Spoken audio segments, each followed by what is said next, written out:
ಎಲ್ರಿಗೂ ನಮಸ್ಕಾರ. Welcome back to my channel smart edu logic. ಇವತ್ತಿನ video 7th standard maths model question paper 2026 DSCRT ಇಂದ ಬಿಟ್ಟಿರುವಂಥದ್ದು. ಹಾಗೆ key ಆನ್ಸರ್ಸ್ನ explain ಕೂಡ ಮಾಡಿರ್ತೀನಿ. ಸೊ ಇದರಲ್ಲಿ ಒಂದಿಷ್ಟು ಇಂಪಾರ್ಟೆಂಟ್ ಕ್ವೆಶನ್ಸ್ ಇರ್ತವೆ, ಡೋಂಟ್ ಮಿಸ್. ಸೊ ಸ್ಟಾರ್ಟ್ ಮಾಡೋಣ ಇವತ್ತಿನ ಒಂದು ಕ್ವೆಶನ್ ಪೇಪರ್ನ. ಅದಕ್ಕಿಂತ ಮುಂಚೆ ನೀವೇನಾದರೂ ನನ್ನ ಚಾನಲ್ನ ಸಬ್ಸ್ಕ್ರೈಬ್ ಮಾಡಿಲ್ಲ ಅಂದರೆ ಪ್ಲೀಸ್ ಸಬ್ಸ್ಕ್ರೈಬ್ ಮಾಡಿ, ಸಪೋರ್ಟ್ ಮಾಡಿ. ಸೊ ಇದ್ರದ್ದು ಟೋಟಲ್ ಮಾರ್ಕ್ಸ್ ಬಂದು 40 ಮಾರ್ಕ್ಸ್ ಇರುತ್ತೆ. ಸೊ ಮೊದಲನೇ ಯಾವ ಥರ ಇರುತ್ತೆ ಅಂದರೆ, ಕೆಳಗಿನ ಪ್ರತಿಯೊಂದು ಪ್ರಶ್ನೆಗಳಿಗೆ ಅಪೂರ್ಣ ಹೇಳಿಕೆಗಳಿಗೆ 4 ಪರ್ಯಾಯಗಳನ್ನು ನೀಡಲಾಗಿದೆ. ಸರಿಯಾದ ಪರ್ಯಾಯವನ್ನು ಆರಿಸಿ ಮತ್ತು ಅದರ ವರ್ಣಮಾಲೆಯ ಅಕ್ಷರದೊಂದಿಗೆ ಸಂಪೂರ್ಣ ಉತ್ತರವನ್ನು ಬರೆಯಿರಿ. 4 ಆಪ್ಷನ್ಸ್ ಕೊಟ್ಟಿರ್ತಾರೆ, ಅದರಲ್ಲಿ ಕರೆಕ್ಟ್ ಆಪ್ಷನ್ ಯಾವುದು ಅದನ್ನ ಸೆಲೆಕ್ಟ್ ಮಾಡಿ ಬರಿಬೇಕು. ಸೊ ಇದರಲ್ಲಿ 4 ಪ್ರಶ್ನೆಗಳನ್ನು ಕೊಟ್ಟಿರ್ತಾರೆ. ಇದು ಮಾಡೆಲ್ ಕ್ವೆಶನ್ ಪೇಪರ್ ಆಗಿರೋದ್ರಿಂದ ಇವೇ ಪ್ರಶ್ನೆ ಬರೋದಿಲ್ಲ ಅಥವಾ ಬರಬಹುದು. ಅಂದರೆ ಯಾವ ಪಾಠದಿಂದ ಮೊದಲನೇ ಪ್ರಶ್ನೆನ ತೆಗೆದಿರ್ತಾರೆ, ಎರಡನೇ ಪ್ರಶ್ನೆನ ಯಾವ ಪಾಠದಿಂದ, ಅದನ್ನು ಮಾತ್ರ ನೀವು ಗೆಸ್ ಮಾಡ್ಕೋಬೋದು. ಆ ಪಾಠದಲ್ಲಿ ನೀವು ಈ ಥರದ ಒಂದು ಕ್ವಶನ್ಸ್ಗಳನ್ನು ಪ್ರಿಪೇರ್ ಮಾಡ್ಕೋಬೇಕಾಗತ್ತೆ. ಸೊ ಮೊದಲನೇ ಪ್ರಶ್ನೆ ನೋಡೋಣ. 3ನೇ 2 ಅನುಪಾತದಲ್ಲಿ ಬರೆದಾಗ option A 2:3, B 23, C 3:2, D 32.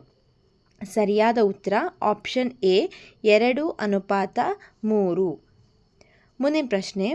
ವೃತ್ಕ್ರಮವಿಲ್ಲದಿರುವ ಭಾಗಲಬ್ಧ ಸಂಖ್ಯೆ option A -1, B 0, C 5/3, D 1. So ಸರಿಯಾದ ಉತ್ತರ ಆಪ್ಷನ್ ಬಿ 0. ಇದಕ್ಕೆ ಯಾವುದೇ ವೃತ್ಕ್ರಮ ಇರೋದಿಲ್ಲ. 3ನೇ ಪ್ರಶ್ನೆ.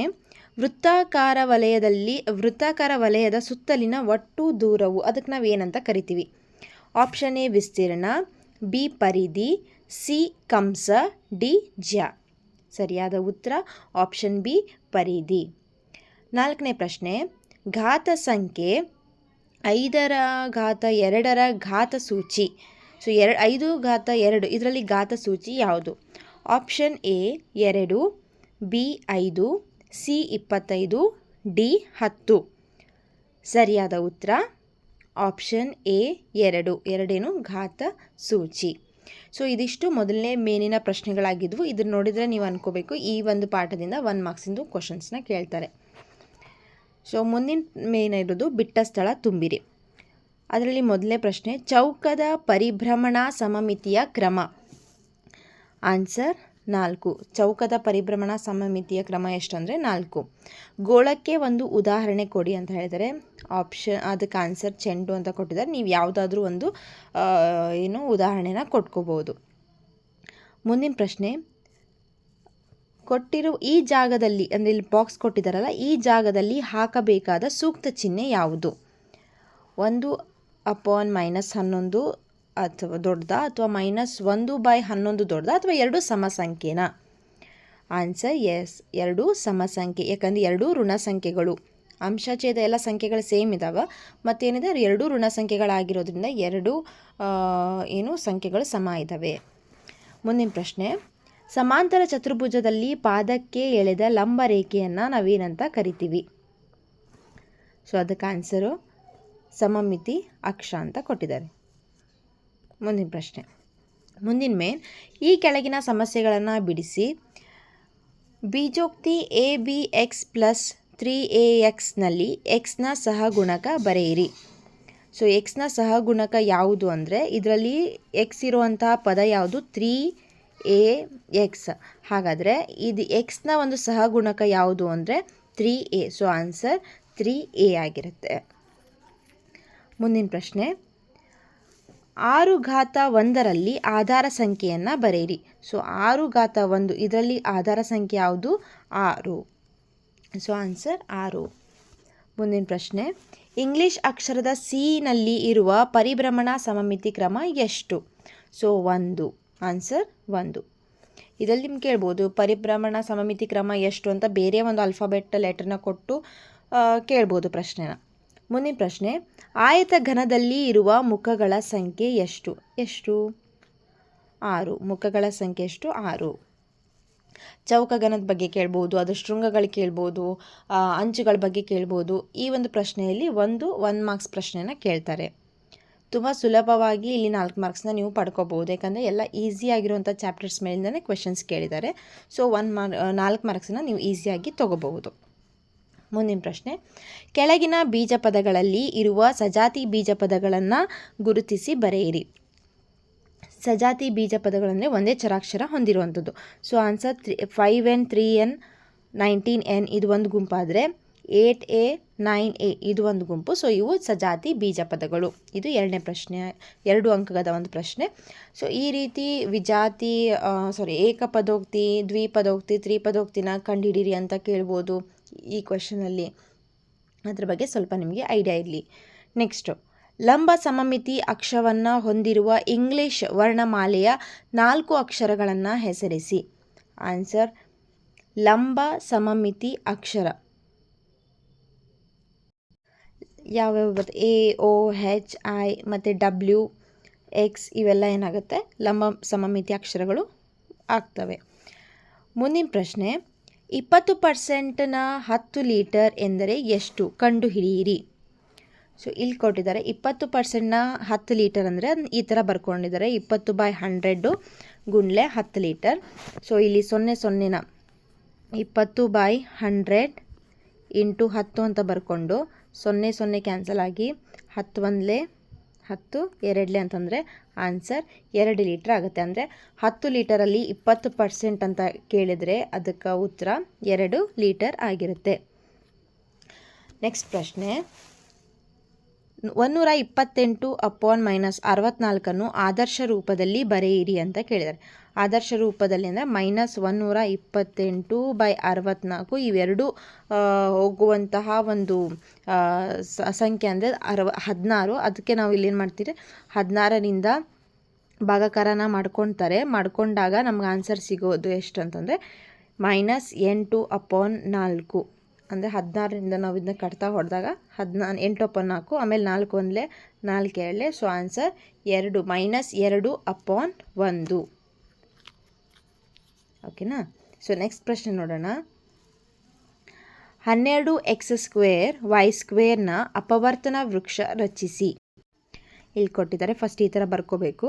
12x² y², ಆಮೇಲೆ ಅವುಗಳ ಪದಗಳನ್ನು ಎಲ್ಲ ಸಪ್ರೇಟ್ ಮಾಡ್ಕೊಂಡು ಬಂದಾಗ ಈ ರೀತಿ ನಮ್ಮ ಒಂದು ಅಪವರ್ತನ ವೃಕ್ಷನ ಬಿಡಿಸಿದ್ದಾರೆ. ಈ ಥರ ಬಿಡಿಸಿದ್ರೆ ನಿಮ್ಗೆ ಇಲ್ಲಿ ಸಿಗೋದು 2 ಅಂಕಗಳು. ಮುಂದಿನ ಪ್ರಶ್ನೆ, 6/0 ಗುಂಡ್ಲೆ 4/3 ಸುಲಭ ರೂಪಕ್ಕೆ ತನ್ನಿ. 6/0 ಅಂದರೆ ಉತ್ತರ, ಅದು ಯಾವುದೇ ಒಂದು ಸಂಖ್ಯೆ ಮೇಲೆ 0 ಇತ್ತು ಅಂದರೆ ಘಾತ ಸೂಚಿ, ಅದರ ಬೆಲೆ ಏನಾಗಿರುತ್ತೆ 1 ಅಂತ ಆಗುತ್ತೆ. ಇದನ್ನು ಮೆನ್ಷನ್ ಮಾಡೋದನ್ನು ಮರಿಬೇಡಿ. ಈ ಥರ ಪ್ರಶ್ನೆ ಬಂದಾಗ ಅದು 1 ಇಂಟು ಗುಂಡ್ಲೆ 4/3 ಅಂತ ಬರ್ಕೊಂಡು, ಸೊ ಈ ರೀತಿ ಎಲ್ಲ ಬರ್ಕೊಂಡಾಗ ನಮ್ಗೆ ಆನ್ಸರ್ 64 ಸಿಗುತ್ತೆ. ಈ ರೀತಿ ಬರಿಬೇಕು. ಓಕೆನಾ? ಮುಂದಿನ ಪ್ರಶ್ನೆ, ಸಮಮಿತಿ ರೇಖೆಗಳನ್ನು ಹೊಂದಿರದ 2 ಆಕೃತಿಗಳನ್ನು ಚಿತ್ರಿಸಿ. ಸೊ ಸಮಮಿತಿ ರೇಖೆಗಳನ್ನು ಅದು ಹೊಂದಿರಬಾರ್ದು. ಸೊ ಇದು ಕೊಟ್ಟಿರುವಂಥ ಇಷ್ಟರಲ್ಲಿ ಯಾವುದಾದ್ರೂ 2 ಆಕೃತಿ ಅಥವಾ ಬೇರೆ ನಿಮ್ಗೇನಾದರೂ ಗೊತ್ತಿದ್ರೆ ಎಕ್ಸಾಂಪಲ್, ಈ ಥರದ್ದು ಒಂದು ಆಕೃತಿ ಇರುತ್ತೆ. ಸೊ ಈ ಥರದ ಒಂದು ಆಕೃತಿನ ನೀವು ಬಿಡಿಸಿದ್ರೆ ಇದು ಕೂಡ ಸಮಮಿತಿ ರೇಖೆನ ಹೊಂದಿರದ ಒಂದು ಆಕೃತಿಯಾಗಿರುತ್ತೆ. ಯಾವ ರೀತಿ ಆದರೂ ಬಿಡಿಸ್ಬೋದು ನಿಮಗಿಷ್ಟ. ಮುಂದಿನ ಪ್ರಶ್ನೆ, ಕೆಳಗಿನ ಘನ ವಸ್ತುಗಳನ್ನು ಹೆಸರಿಸಿ. ಅಂದರೆ ಇಲ್ಲಿ ಕೊಟ್ಟಿರುವಂಥ ವಸ್ತುಗಳನ್ನ ಹೆಸರಿಸಿ. ಮೊದಲನೇದು ಯಾವುದು? ಆಯತಘನ. ಆಮೇಲೆ ವರ್ಗಪಾದ ಗೋಪುರ, ಇದು ಯೆಲ್ಲೋ ಕಲರ್ ಇದೆ, ವರ್ಗಪಾದ ಗೋಪುರ. ನೆಕ್ಸ್ಟ್ ಬರೋದು ಶಂಕು, ಆಮೇಲೆ ಇದು ಚೌಕ ಘನ. ಈ ಪಾಠದ ಮೇಲೆ 1-2 ಮಾರ್ಕ್ಸ್ ಕ್ವಶನ್ ಕೇಳ್ತಾರೆ. ಇದ್ರದ್ದೊಂದು ಜಾಲಾಕೃತಿ ಬಗ್ಗೆ ನೀವು ಪ್ರಾಕ್ಟೀಸ್ ಮಾಡೋದಾಗಲಿ ಇದೆಲ್ಲ ಮಾಡಿ ಹೆಲ್ಪ್ ಆಗುತ್ತೆ. ಮುಂದಿನ ಪ್ರಶ್ನೆ, ಒಂದು ತರಗತಿಯಲ್ಲಿ ಒಟ್ಟು 50 ವಿದ್ಯಾರ್ಥಿಗಳಿದ್ದಾರೆ. ಅದರಲ್ಲಿ 2/5 ಹುಡುಗಿಯರು ಇದ್ದರೆ ತರಗತಿಯಲ್ಲಿ ಎಷ್ಟು ಹುಡುಗರು ಇದ್ದಾರೆ ಅಂತ ಕೇಳಿದಾಗ, ಸೊ ಒಟ್ಟು ವಿದ್ಯಾರ್ಥಿಗಳ ಸಂಖ್ಯೆ 50, ಹುಡುಗಿಯರ ಸಂಖ್ಯೆನ ನಾವು ನೋಡ್ಕೋಬೇಕಾದ್ರೆ ಅದರಲ್ಲಿ ಏನು ಮಾಡ್ತೀವಿ, 5/2 ಎಷ್ಟರಲ್ಲಿ 50 ವಿದ್ಯಾರ್ಥಿಗಳಲ್ಲಿ 5/2 ಭಾಗ ಅವರು ಹುಡುಗಿಯರಿದ್ದರೆ ಅವರು ಭಾಗದಲ್ಲಿ ಕೊಟ್ಟಿದ್ದಾರೆ. ಸೊ ನಾವು ಸಂಖ್ಯೆನ ಕಂಡು ಹಿಡಿಬೇಕಂದ್ರೆ 5 1 5 2 10, 2 × 10 ಮಾಡಿದ್ರೆ 20 ಜನ ಹುಡುಗಿಯರು ಇದ್ದಾರೆ, 20 ಜನ ಹುಡುಗಿಯರೇ ಇದ್ದಾರೆ ಅಂತಂದಮೇಲೆ ಸೊ 50 ಜನರಲ್ಲಿ 20 ಜನ ಹುಡುಗಿಯರನ್ನ ನಾವು ಮೈನಸ್ ಮಾಡಿದಾಗ ಆನ್ಸರ್ ಸಿಗೋದು 30. ಸೊ ಉಳಿದರಂಥವ್ರು ಹುಡುಗರ ಸಂಖ್ಯೆ 30 ಅಂತ ಹೇಳಿ ಈ ಥರ ಲೆಕ್ಕ ಮಾಡಬೇಕು. ನೆಕ್ಸ್ಟ್ ಪ್ರಶ್ನೆ, ಕೆಳಗೆ ಕೊಟ್ಟಿರುವ ಚಿತ್ರವನ್ನು ರಚಿಸಿ ಅದರಲ್ಲಿ ಒಂದು ಕರ್ಣವನ್ನು ಎಳೆದು ನಂತರ ಕೆಲವು ಭಾಗಗಳನ್ನು ಛಾಯೀಕರಿಸಿ ಸಮಮಿತಿ ಆಕೃತಿಯಾಗಿ ಮಾಡಿ. ಇಲ್ಲಿ ಏನು ಕೇಳಿದ್ರೆ, ಫಸ್ಟ್ ಈ ಥರ ಒಂದು ಚಿತ್ರವನ್ನು ರಚಿಸಬೇಕು, ಅದರಲ್ಲಿ ಒಂದು ಕರ್ಣನ ಎಳಿಬೇಕು ನೀವು, ನಂತರ ಒಂದಿಷ್ಟು ಭಾಗನ ನಾವೇ ಶೇಡ್ ಮಾಡಿಕೊಂಡು ಅದು ಏನಾಗಬೇಕು ಇಲ್ಲಿ ಸಮಮಿತಿ ಆಕೃತಿಯಾಗಿ ಮಾಡಿ ಅಂತ ಹೇಳಿದೆ. ಸೊ ಇಲ್ಲಿ ಕೊಟ್ಟಿರುವಂಥ ಅವ್ರು ಹೆಂಗೆ ಕೊಟ್ಟಿರ್ತಾರಲ್ಲ ಚಿತ್ರ ಅದೇ ಥರನೇ ಬಿಡಿಸ್ಬೇಕು. ಸೊ 5 5 25 ಬಾಕ್ಸ್ಗಳಿರುವಂತಹ ಒಂದು ಚಿತ್ರ ಇದು. ಸೊ ಆ ಥರನೇ ಇಲ್ಲಿ ನೀವು ಕೂಡ ಬಿಡಿಸಿ ಮಧ್ಯದಲ್ಲಿ ಒಂದು ಕರ್ಣನ ಎಳೆದು ನೋಡಿ, ಇದಕ್ಕೆ ಸಮಮಿತಿ ಆಗಿದೆ, ಹೌದಾ, ಇದು ಸಮಮಿತಿಯಾಗಿದೆ, ಇದಕ್ಕೆ ಸಮಮಿತಿ. ಸೊ ಈ ರೀತಿಯಾಗಿರುವಂಥ ಒಂದು ಸಮಮಿತಿ ಆಗುವಂತೆ ನೀವು ಶೇಡನ್ನು ಮಾಡಿ ಆಕೃತಿಯನ್ನು ರಚಿಸ್ರಿ ಅಂತ ಹೇಳಿದ್ದಾರೆ. ಕರ್ಣವನ್ನು ಎಳೆದಂದರೆ ಇಲ್ಲಿಂದ ಇಲ್ಲಿಗೆ ಇದು 2 ಅಭಿಮುಖ ಶೃಂಗಗಳಿಗೆ ಒಂದು ರೇಖೆಯನ್ನು ಎಳೆದಾಗ ಅದು ಕರ್ಣ ಆಗುತ್ತೆ. ಶೇಡ್ ಮಾಡಿದ ಭಾಗ ಅವೇನಾಗಿದೆ ಸಮಮಿತಿ. ನೋಡಿ, ಸಮಮಿತಿ ರೇಖೆ ಥರ ಕಾಣಿಸ್ತಿದೆಯಾ ಆ ಚಿತ್ರದಲ್ಲಿ, ಆ ರೀತಿ ನೀವು ರಚಿಸಬೇಕು. ಮುಂದಿನ ಪ್ರಶ್ನೆ, ಇದು 4 ಅಂಕದ ಪ್ರಶ್ನೆ ಆಗಿರುತ್ತೆ. ಸೊ ಇಲ್ಲಿ ಮುಂದಿನ ಪ್ರಶ್ನೆಗಳು 4 ಮಾರ್ಕ್ಸಿಗಿರೋದ್ರಿಂದ ನೆಕ್ಸ್ಟ್ 23ನೇ ಪ್ರಶ್ನೆ ನೋಡೋಣ. ಒಂದು ಮೊತ್ತಕ್ಕೆ 3 ವರ್ಷಗಳಿಗೆ 5% ಬಡ್ಡಿಯ ದರದಲ್ಲಿ 450 ರೂಪಾಯಿ ಬಡ್ಡಿ ದೊರೆಯುವ ಮೊತ್ತ ಕಂಡು ಹಿಡೀರಿ. ಒಂದಷ್ಟು ಬಡ್ಡಿ ದೊರೆತರೆ ಟೋಟಲ್ ಮೊತ್ತ ಎಷ್ಟು, ಆ ಮೊತ್ತ ಎಷ್ಟು ಮತ್ತು ಬಡ್ಡಿ ದೊರೆತ ಮೇಲೆ ನಮಗೆ ಸಿಗುವಂಥ ಮೊತ್ತ ಎಷ್ಟು ಅಂತ ಕೇಳಿದ್ರೆ, ಸೊ ಇಲ್ಲಿ ನಾವು ಕಂಡು ಹಿಡಿಬೇಕಾಗಿರೋದು ಪಿ ಗೊತ್ತಿಲ್ಲ. ಓಕೆ, ಆಮೇಲೆ ಬಡ್ಡಿ ದರ ಆರ್ ಎಷ್ಟು ಅಂತಂದರೆ 5%. ಹಾಗೆ ಟೈಮ್ ಎಷ್ಟು ಕೊಟ್ಟಿದ್ದಾರೆ ಅಂದರೆ 3 ವರ್ಷ. ಸೊ ಟೈಮ್ 3 ವರ್ಷ. ಆಮೇಲೆ ಇಂಟ್ರೆಸ್ಟ್ ಬಡ್ಡಿ ಎಷ್ಟು 450 ರೂಪಾಯಿ. ಇಷ್ಟ ಆಯಿತಾ? ಈಗ ನೆಕ್ಸ್ಟ್ ನಾವು ಮಾಡಬೇಕಾಗಿದ್ದು ಫಾರ್ಮುಲಾ ಬರ್ಕೋಬೇಕು. ಅದೇನೆಂದರೆ I = PR/T/100 ಅಂತ. ಸೊ ಇಲ್ಲಿ ನಾವು ಏನೇನು ಇದಾವಲ್ಲ ಅದನ್ನು ಕರೆಕ್ಟಾಗಿ ಹಚ್ಕೋಬೇಕು. ಬಡ್ಡಿ ಎಷ್ಟು 450 ರೂಪಾಯಿ ಗುಂಡ್ಲೆ ಪಿ ಎಷ್ಟು, ಪಿ ಗೊತ್ತಿಲ್ಲ, ಪಿ ಕಂಡು ಹಿಡಿಬೇಕು. ನೆಕ್ಸ್ಟ್ ಆರ್ ಎಷ್ಟು, ಬಡ್ಡಿ ದರ 5, ಟೈಮ್ ಎಷ್ಟು 3/100. ಇಷ್ಟ ಆಯಿತಾ? ಇದನ್ನು ನೋಟ್ ಮಾಡ್ಕೊಳ್ಳಿ.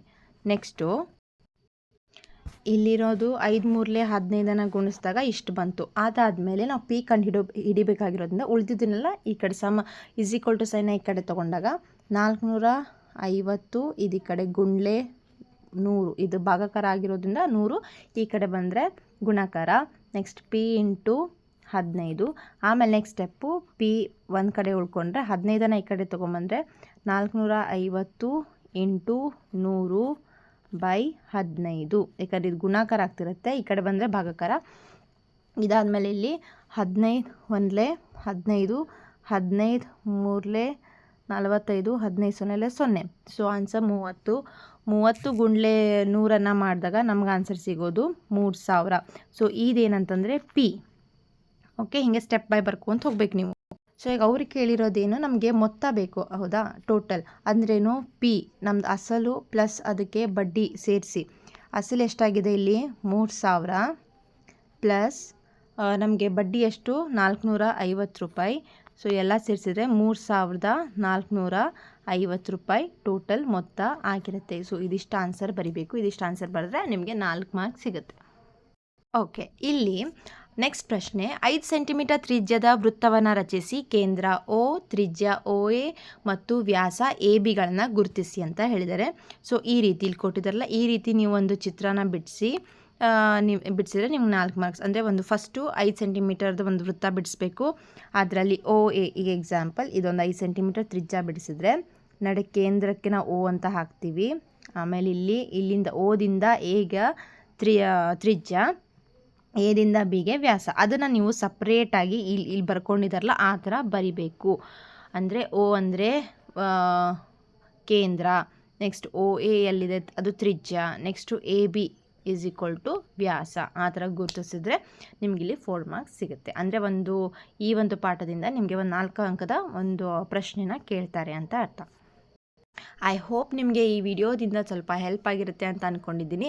ಇನ್ನೊಂದಿಷ್ಟು ಮಾಡೆಲ್ ಕ್ವೆಶ್ಚನ್ ಪೇಪರ್ನ ಕೀ ಆನ್ಸರ್ ಜೊತೆಗೆ ಬಿಡ್ತೀನಿ. ಈ ವಿಡಿಯೋ ನಿಮ್ಗೆ ಇಷ್ಟ ಆದರೆ ಲೈಕ್ ಮಾಡಿ, ಶೇರ್ ಮಾಡಿ, ಹಾಗೆ ಪ್ಲೀಸ್ ಸಬ್ಸ್ಕ್ರೈಬ್ ಮಾಡೋದನ್ನು ಮರಿಬೇಡಿ. ನಿಮಗೆಲ್ಲ ರೀತಿಯ 6 ಮತ್ತು 7ನೇ ತರಗತಿ ಎಲ್ಲ ರೀತಿಯ ಪ್ರಶ್ನೆಗಳನ್ನು ನಾನು ಇದರಲ್ಲಿ ಅಪ್ಲೋಡ್ ಮಾಡ್ತಾ ಇರ್ತೀನಿ. ಹಾಗೆ ಕಾಂಪಿಟೇಟಿವ್ ಎಕ್ಸಾಮ್ಗೆ ಸಂಬಂಧಪಟ್ಟಂತೆ ಅಂದರೆ ಆದರ್ಶ ಸ್ಕೂಲ್ ಆಗಿರ್ಬೋದು, ಮೊರಾರ್ಜಿ ಎಕ್ಸಾಮ್, ಹಾಗೆ ನವೋದಯ ಕ್ಲಾಸಸ್ನು ಕೂಡ ನಾನು ಇದರಲ್ಲಿ ಕಂಡಕ್ಟ್ ಮಾಡ್ತಾ ಇರ್ತೀನಿ, ವೀಡಿಯೋಸ್ನ ಬಿಡ್ತಾ ಇರ್ತೀನಿ. ಸೊ ನಿಮಗೆ ಹೆಲ್ಪ್ ಆಗುತ್ತೆ. ಸೊ ಅದಕ್ಕೆ ನೀವೇನು ಮಾಡಿ, ಸಬ್ಸ್ಕ್ರೈಬ್ ಮಾಡೋದನ್ನು ಮರಿಬೇಡಿ. Thank you so much for watching.